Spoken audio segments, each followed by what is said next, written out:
নমস্কাৰ ষ্টুডিঅ'ত মই মুকলিকা ভট্টাচাৰ্য আৰু আপোনালোকে চাই আছে অসম সংবাদ 24 ঘণ্টা।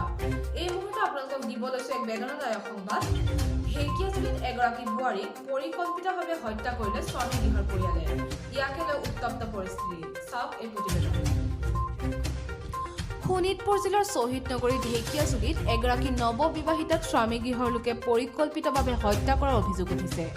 হত্যাৰ ঘটনাক কেন্দ্ৰ কৰি দোষীক ফাঁচি দিয়াৰ দাবীত বিভিন্ন দল সংগঠনৰ লগতে সচেতন মহলৰ হেজাৰ হেজাৰ ৰাইজৰ প্ৰতিবাদত উত্তপ্ত হৈ পৰি শ্বহীদ নগৰী ঢেকিয়াজুলি। জানিব পৰা মতে ঢেকিয়াজুলিৰ মনোজুলিৰ নিবাসী সুনীল বিশ্বাসৰ একমাত্ৰ 25 বছৰীয়া কন্যা শিল্পী বিশ্বাস দে প্ৰায় 9 মাহ পূৰ্বে ঢেকিয়াজুলিৰ ধনৱন্ত পৰিয়াল তথা ঢেকিয়াজুলিস্থিত সত্তেশ্বৰী হোটেলৰ স্বত্বাধিকাৰী পুত্ৰ ৰাজদীপ দেৰ লগত বিবাহপাশত আবদ্ধ হৈছিল। বিবাহৰ পিছৰে পৰাই ৰাজদীপ দেৰ পৰিয়ালে যৌতুক বিচাৰি শিল্পী বিশ্বাস দেৰ ওপৰত নানান মানসিক অত্যাচাৰ অব্যাহত ৰাখিছিল।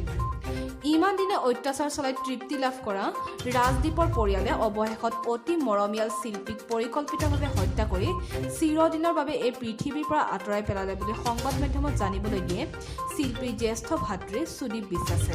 শিল্পী বিশ্বাস দেৰ পৰিয়ালে ইতিমধ্যে ঢেকিয়াজুলি আৰক্ষী থানাত গোচৰ তৰিছে যদিও প্ৰতিগৰাকী অপৰাধীক আটক কৰিবলৈ সক্ষম হোৱা নাই ঢেকিয়াজুলি আৰক্ষী। ইয়াকে লৈ ঢেকিয়াজুলি আৰক্ষী থানা ঘেৰাও কৰি প্ৰতিবাদ অব্যাহত ৰাখিছে প্ৰতিবাদকাৰীসকলে। আমি আজি ইয়াত ৰাস্তা ব্লক কৰিব অহা নাই, বাকী থানাৰ ওচৰত বহি থাকিবৰ কাৰণে অহা নাই। যোৱাকালি কৈছে সিহঁতৰ 5জন মানুহক ধৰিব, 3জনক নে 2জনক ধৰিছে আৰু বাকী কেইজনক ধৰা নাই কিয়?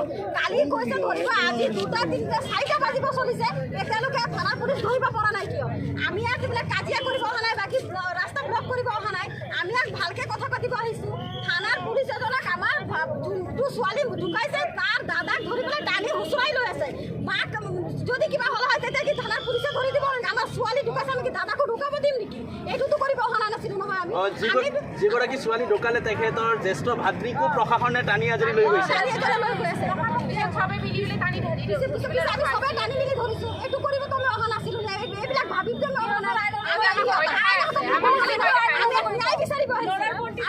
ন্যায় বিচাৰিব আহিছো। আমাৰ এফআইআৰ কৰা হৈছে। আমাৰ এইটো লোকেল জেগা, লোকেল থানা, লোকেল সব এইটো আমাৰ ছোৱালীজনী কি হত্যা কৰা হৈছে বুলি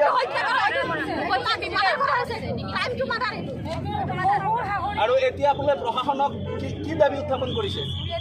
চিবিআই তদন্ত লাগে, গোটেইকেইজনক ধৰিব লাগে। ছোৱালীজনৰ হাজবেণ্ডক ফাঁচি হ'ব লাগে। আৰু কি ছোৱালীৰ হাজবেণ্ডক ধৰিছে নে গিৰিয়েকক ধৰিছে নে? গিৰিয়েকক ধৰিছে আৰু বাকী 2জনক না 3জনক ধৰা নাই। আমি ভালকে কৈছো, তাতে দেখিবও দিয়া নাই আমাৰ ভালকে। কালি পৰা কৈছে চাবা চাবা বাবা, মই দেখাম নহয় ক'বলৈ আজি 2টা 3টা বাজিব চলিছে।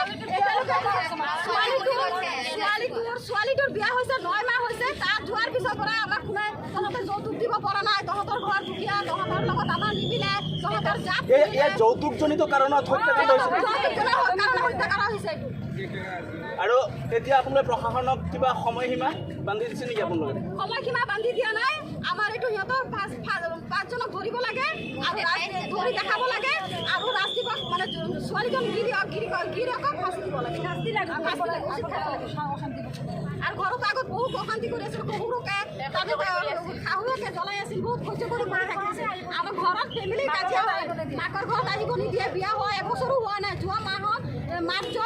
যোৱা বছৰ মাৰ্চত 1 তাৰিখে বিয়া হৈছে, মাৰ্চ অহাই নাই। তাৰ আগতে সিহঁতে মাৰি দিছে।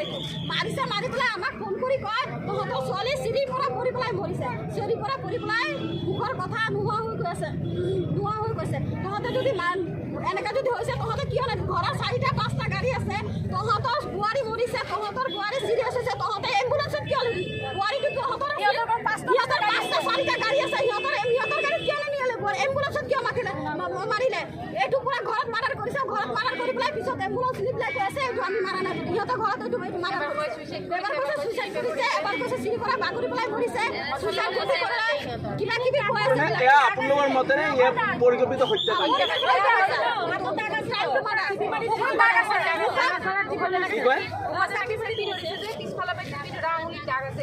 মুখত দাগ আছে।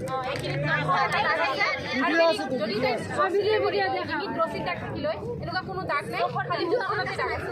কৰিলেতো তাই হাতে ভৰি ক'ৰবাত নহয় ক'ৰবাত চাল বাকলি গ'লে হয়, ক'ত থৈ আগৰ পৰাই অশান্তি কৰি আছিল, অলপকৈ সহ্য কৰি আছিল তাই, কিন্তু কালি সিহঁতে তাই কিন্তু মাৰি শেষ কৰিছে গতিকে আমাক কেতিয়া বৰ্তমান লাগে দুখীয়া ঘৰৰ ছোৱালী বুলি কৈ থাকে সিহঁত বহুত ধনী সিহঁতৰ ঢেকীয়াজুলি টাউনত তিনিখন হোটেল আছে বহুত ধনী মানুহ চট কচুৰি আছে 2খন তন্দুৰী হাত আছে গতিকে বহুত ধনী সিহঁত আমি হ'ল মিডিল ক্লাছ মানুহ এতিয়া টকাৰ হেৰিৰে তেওঁলোকে গাত দিব বিচাৰিছে বিচাৰি আছে এতিয়া পুলিচে আমাক তেতিয়াহ'লে পুলিচে খালি গৈছে যেতিয়া সিহঁতৰ ঘৰত তেতিয়া 5জনৰ ওপৰত দিয়া আছিল ল'ৰাটো আৰু বাপেক বাৰু বাহিৰত আছে বাকী 3জনটো ঘৰত আছিল 3জনৰ পৰা 2জনক আমি যেতিয়া চবেই ৰিকুৱেষ্ট কৰাইছে 2জনক ঘূৰি দিছে বাইকজনী কিয় নানিলে বাইকজনীটো নানিলে ছোৱালী বিলাক আছিলে এইটো ছোৱালী নিজে নিজে সুইচাইড কৰিব পাৰিব নেকি এমএ পাছ কৰা ছোৱালী আজি কেলকাতাত কেনেকৈ ছোৱালী দেউতাই কি কৰে চিনা নালাগে এইজনী ছোৱালীৰ মাক ছোৱালীজনী মাক কষ্ট কৰি ডাঙৰ কৰি তাইক ছোৱালীজনী দাদাক পুলিচে বান্ধি লৈ গৈছিলে এতিয়া আপোনালোকে যদি ন্যায় নাপায় ন্যায় নোপোৱালৈকে আন্দোলন চলি থাকিব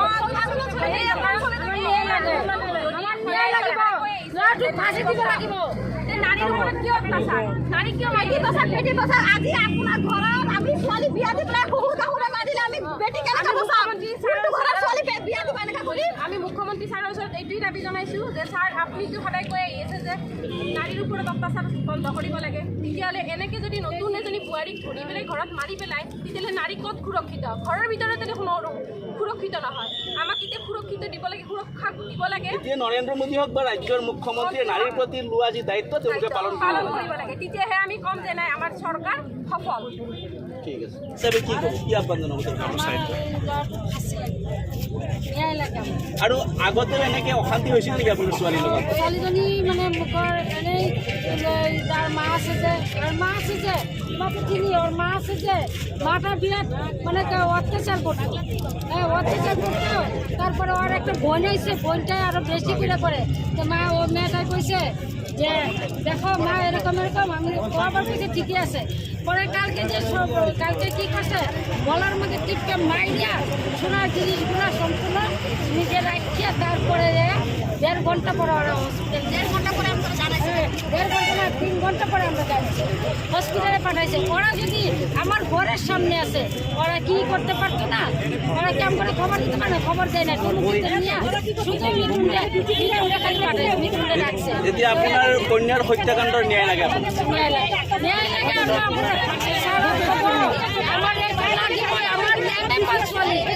এমএ পাস ছোৱালী আমি কৰিছিলোঁ এমএ পাস কৰিছিলোঁ গৰুৰ পৰা দেউতা কৰিছে আমি এমএ পাস কৰাইছিলোঁ সিহঁতৰ পাছত মানে আমাৰ দিব লাগিছিলে আৰু সোণ দিছোঁ আমি 16 ভৰি আৰু 50 যৌতুকজনিত কাৰণ নেকি যৌতুকজনী মানে সেইটো মানে কৰিছে সেইটোতো কৰিছে আমি দিছোঁ সি যিমান চাইছে সিমানেই দিছোঁ আকৌ ল'ৰাৰ মায়ে নহয় সদায় কৈ থাকে ছোৱালীজনী কৈ থাকে দাবী হৈছে ছোৱালীজনীক বহুত দিন আগৰ পৰা বিয়া হোৱা 1 বছৰ নহওঁতে মাৰ্চ মাহৰ 1 তাৰিখে বিয়া হৈছিলে 1 বছৰ নহওঁতে তাইক মানে বিয়াৰ পিছৰ পৰাই অত্যাচাৰ যৌতুকজনিত কাৰণত জানিব পৰা মতে যৌতুকজনিত কাৰণত বিভিন্ন কাৰণত তেওঁ অত্যাচাৰ কৰিছিলে শাৰীৰিক মানসিকভাৱে অত্যাচাৰ কৰিছিলে যোৱা 23 তাৰিখে ৰাতিপুৱা 8টালৈকে ছোৱালীজনী ভালে কথা পাতি আছিল বুলি তেওঁলোকে কৈছে তাৰপিছত 11টা বজাত হঠাৎ খবৰ আহিল ঘৰত মাৰ ঘৰত খবৰ আহিল তেওঁলোক গুচি গ'ল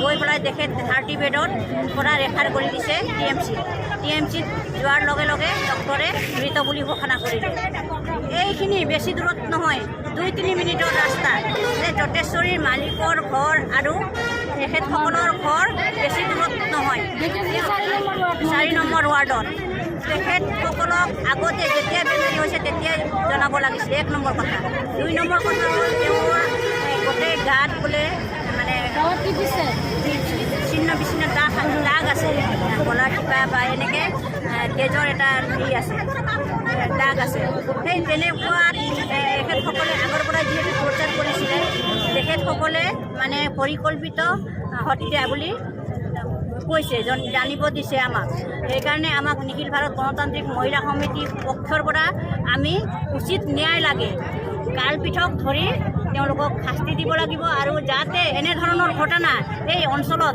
আৰু নঘটে তাৰ কাৰণে আমি আজি এই কাৰ্যসূচীত আৰু যদি আৰক্ষীয়ে প্ৰতিজন অপৰাধীক গ্ৰেপ্তাৰ নকৰে তেতিয়ালৈকে আপোনাৰ ধৰ্ণা কাৰ্য চলি থাকিব এতিয়া আমি তেখেতসকলে লিখিত হিচাপে এটা দিছে আমি ধৰিম তেওঁলোকক আমি 5 জনকে লুটি ধৰিম, আমি ফাঁচি দিম বুলি কৈছে। টাইম দিছে, সময় দিছে। যদি সেই সময়মতে তেওঁলোকে নকৰে তেতিয়াহ'লে আমি যলৈকে যাব লাগে আমি যাম। এই আন্দোলন আৰু তীব্ৰতৰ কৰি তুলিম। আমি এইটোৱে আহ্বান জনাইছোঁ। আৰু লগতে আমাৰ মানে এই ডেড বডিটো অহালৈকে আমি ইয়াতে ৰখি আছোঁ। ডেড বডিটো আহক। শোণিতপুৰৰ পৰা প্ৰশান্ত বৈশ্যৰ ৰিপৰ্ট, অসম সংবাদ 24 ঘণ্টা।